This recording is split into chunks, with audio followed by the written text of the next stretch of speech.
ज़िंदगी बहुत खूबसूरत है। ज़िंदगी से प्यार करो।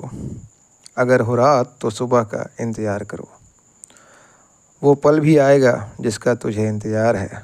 बस खुद पर भरोसा और वक्त पर एतबार करो। As promised, from today I will share some information with you for paper 1. I am talking about UGC NET. So let's talk about studies.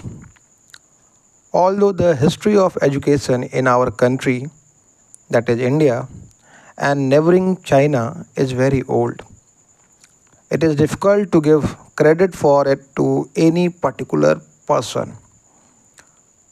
After looking at the written evidence of history, we give credit to Plato, who was in Greek in 330 BC, for establishing for the first institution for education.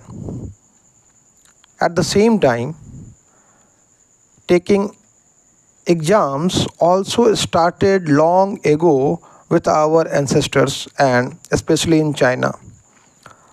But the credit for this is given to Henry Fezzel. Henry A. Fezzel was an American German professor.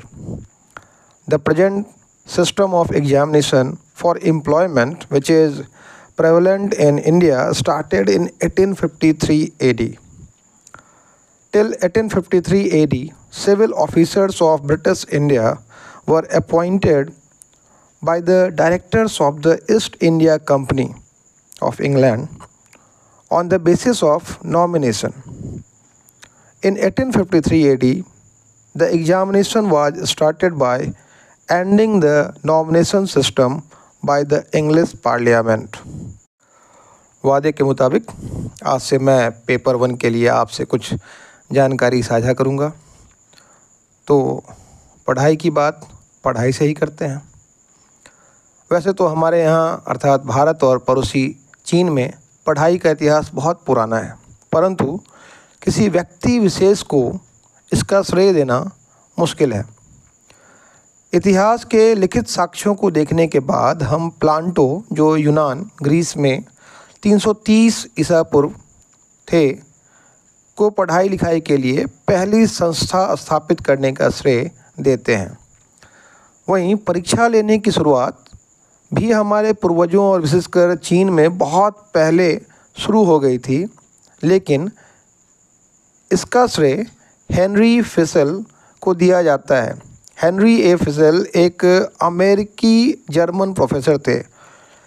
रोजगार के लिए परीक्षा की वर्तमान प्रणाली जो भारत में प्रचलित है की शुरुआत 1853 ईस्वी में हुई। 1853 ईस्वी तक ब्रिटिश भारत में सिविल अधिकारियों की नियुक्ति नामांकन के आधार पर ईस्ट इंडिया कंपनी के निदेशकों द्वारा की जाती थी। 1853 ईस्वी में अंग्रेजी संसद द्वारा नामांकन प्रणाली को समाप्त कर परीक्षा की शुरुआत की गई। आगे बढ़ते हैं।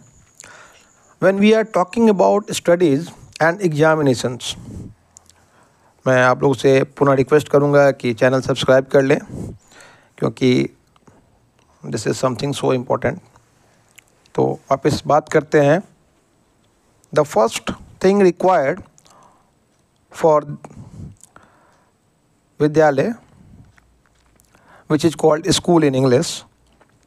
While in ancient India, the word Gurukul was synonymous with school.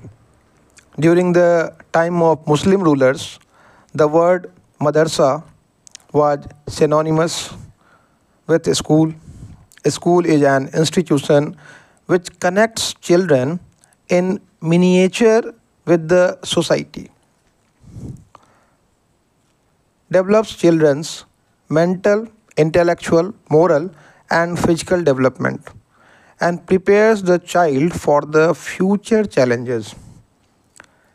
In India, it is a common thing to have schools in temples, mosques, and all areas of the society like villages, towns, and monasteries, where knowledge of various subjects is imparted. The origin of the English word school is believed to be from the Greek word skola, skohla, or skole, schole, which means holiday. The ancient Greeks used to name the place where they used to gather during holidays, which was associated with self-development. In Hindi, जब बात पढ़ाई और परीक्षा की हो रही है तो अब इसके लिए जिसकी सर्वप्रथम आवश्यकता है वह है विद्यालय, जिसे आंग्ल भाषा में स्कूल कहते हैं।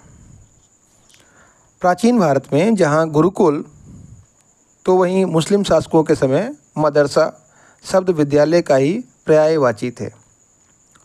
विद्यालय एक संस्था जो बालकों को समाज के लघु रूप से जोड़ती है, बालकों का मानसिक, बौद्धिक, नैतिक एवं शारीरिक विकास कराती है और बालक को उसके भविष्य की चुनौतियों के लिए तैयार करती है।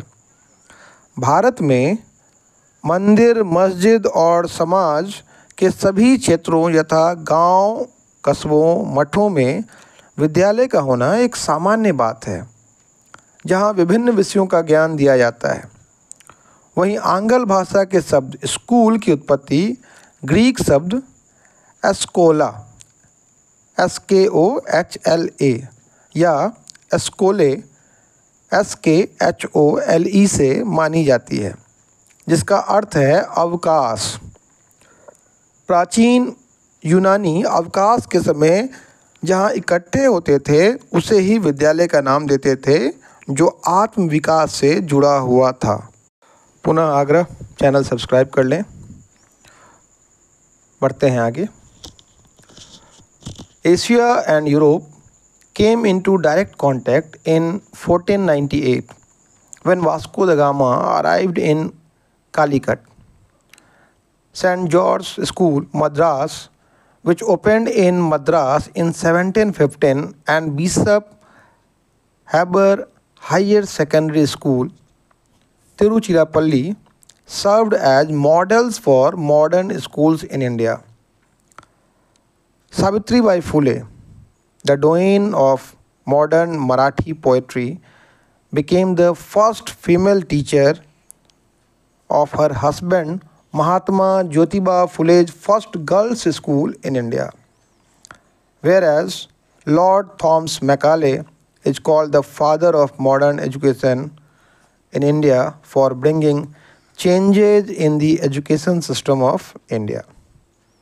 In हिंदी, एशिया और यूरोप 1498 में सीधे संपर्क में आए जब वास्को डी गामा कालीकट में पहुँचे। सेंट जॉर्ज स्कूल मद्रास, जो 1715 में मद्रास में खुला, और Bishop Heber higher secondary school Tiruchirappalli Bharat में आधुनिक विद्यालयों के मॉडल के तौर पर सामने आए। आधुनिक मराठी काव्य की अग्रदूत सावित्रीबाई फुले, पति महात्मा ज्योतिबा फुले के भारत के प्रथम कन्या विद्यालय की पहली महिला शिक्षिका बनी। वहीं लॉर्ड थॉमस मैकाले को भारतीय शिक्षा में बदलाव कर नए शिक्षा प्रणाली को लाने के लिए आधुनिक शिक्षा का जनक भारत में कहा जाता है। ऐसी ही विशेष जानकारियों के साथ मैं पुनः आपके समक्ष उपस्थित होऊंगा। आज के लिए इतना ही।